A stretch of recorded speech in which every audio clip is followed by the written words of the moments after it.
right, gang, let's practice some more. So again, if you have radicals in the denominator, that's not considered a completely simplified answer.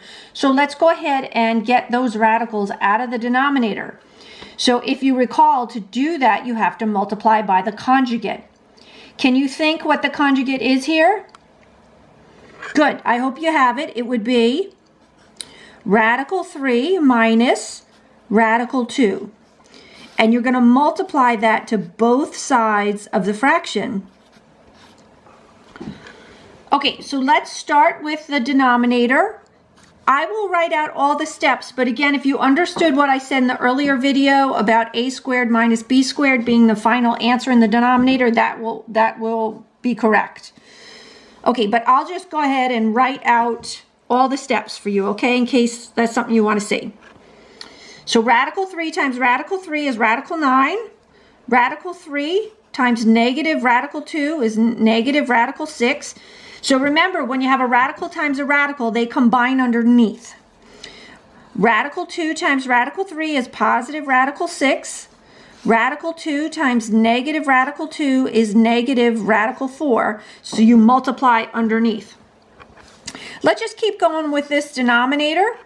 Let's simplify what we can. So the square root of 9 comes out as a 3. These will cancel because they're equal but opposite. And then minus the square root of 4. Square root of 4 simplifies out to be a 2. So this denominator goes down to a 1. This denominator goes down to a 1. Okay, make sure you're good with that. And I could cross this out because I simplified that. Okay, so now we can go ahead and deal with the numerator. Since the denominator is a 1, we actually don't even need to hold the denominator because that would be the default. So we can go ahead and distribute and simplify. So I'm going to suggest you do this how you want, but I'm going to suggest you distribute first, but up to you. So they're both under, so that's the square root of 24 minus the square root of 16. Now you do have to have your answer in lowest form. Your radicals, you have, let me say that better. All the perfect squares have to be taken out of the radicals, out of the square roots in this case. So what's the biggest perfect square in 24?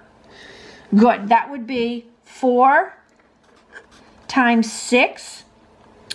And square root of 16 is already a perfect square.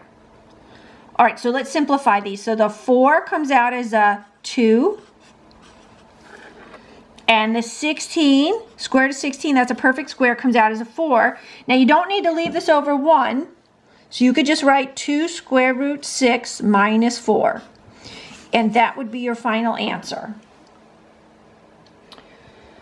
All right, gang, so again, when you have 1 or 2 radicals in the denominator, sorry, let me say that better. When you have 2 terms in the denominator and at least one of them is a radical, you have to multiply by the conjugate. I suggest you FOIL out the denominator first and then you go back and simplify out the numerator, always checking to see once you simplify the denominator if the numerator and denominator reduce over multiplication. Always check that. In our case, it did not, so we went all the way to the end to get 2 radical 6 minus 4. Okay, gang, I hope you enjoyed the video. I will do one more of these for you, but I'll pick it up in the next video. Catch you for now. Bye.